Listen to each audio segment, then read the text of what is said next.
Hello friend, સ્વાગત છે તમારું મારી કુકિંગ ચેનલમાં। આજે આપણે બનાવવાના છીએ એકદમ ટેસ્ટી અને ફક્ત 10 મિનિટમાં રેડી થઈ જતી શક્કરિયાની ખીચડી। આ રેસીપી એકદમ યુનિક છે। તમે બટેકાની સૂકી ભાજી, મોરૈયાની ખીચડી તો ઘણી બધી વાર ખાધી હશે, પણ આ રીતે શક્કરિયાની ખીચડી એકવાર ઘરે જરૂરથી ટ્રાય કરશો, ખૂબ જ ટેસ્ટી લાગશે। તો રેસીપી બનાવવાનું સ્ટાર્ટ કરીએ। અત્યારે મેં 250 ગ્રામ જેટલા શક્કરિયા લઈ લીધા છે। અત્યારે મેં સફેદ શક્કરિયા આવે છે તે લીધા છે। તમે લાલ શક્કરિયામાંથી પણ આ ખીચડીને બનાવી શકો છો। આ રીતે સારી રીતે શક્કરિયાની છાલ કાઢી લેવાની છે અને આગળ પાછળથી તેને કટ કરી લેવાના છે। આ રીતે હવે આપણે તેને ખમણીની મદદથી ખમણી લેવાના છે। આ રીતની મોટી સેજ ખમણી હોય તેનીથી ખમણી લેવાના।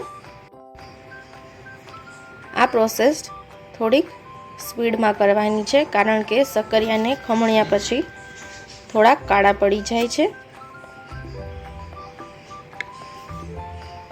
આ રીતે બધા શક્કરિયાને આપણે ખમણીને તેનું ખમણ બનાવી લેવાનું છે।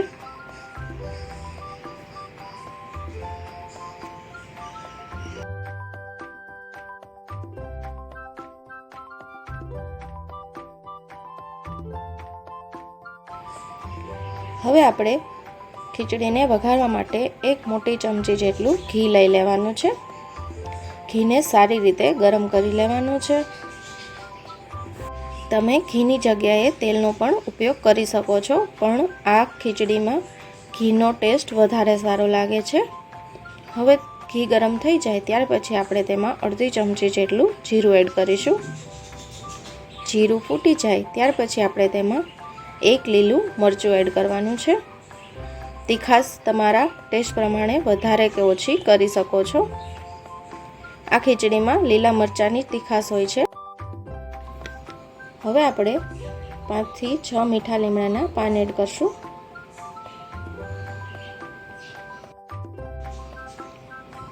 સારી રીતે સતળાઈ જાય ત્યાર પછી આપણે તેમાં જે ખમણીને શક્કરિયા રેડી કર્યા છે તેને એડ કરી દેવાના છે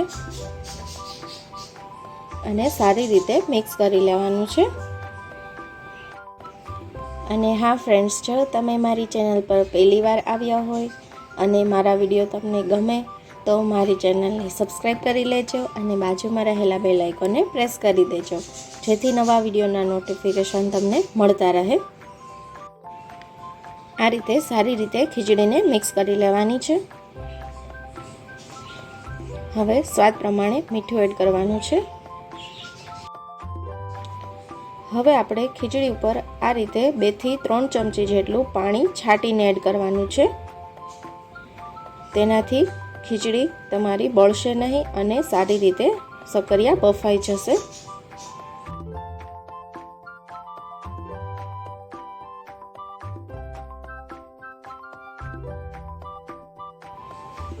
હવે 5 મિનિટ જેટલો સમય થઈ ગયો છે। આપણી ખીચડી રેડી થઈ ગઈ છે।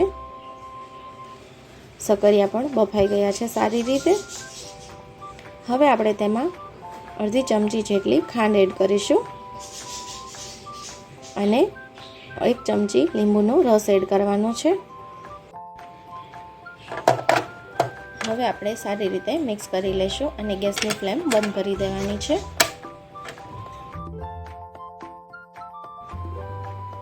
હવે આપણે લીલા ધાણા એડ કરી દેવાના છે અને તેને સર્વિંગ પ્લેટમાં કાઢી લઈશું। આ રેસીપી તમે ઘરે જરૂરથી એકવાર ટ્રાય કરજો, ખૂબ જ ટેસ્ટી લાગે છે અને નાના મોટા સૌને ભાવશે।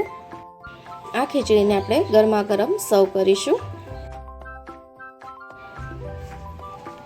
જો ફ્રેન્ડ્સ, તમને મારી આજની રેસીપી ગમી હોય તો મારી ચેનલને લાઈક કરજો, શેર કરજો અને મારી ચેનલને સબસ્ક્રાઈબ કરી લેજો અને બાજુમાં રહેલા બેલ આઇકોનને પ્રેસ કરી દેજો, જેથી નવા વિડીયોના નોટિફિકેશન તમને મળતા રહે। ફરી એકવાર મળીશું નવી જ રેસીપી સાથે। ત્યાં સુધી આવજો। Thank you for watching.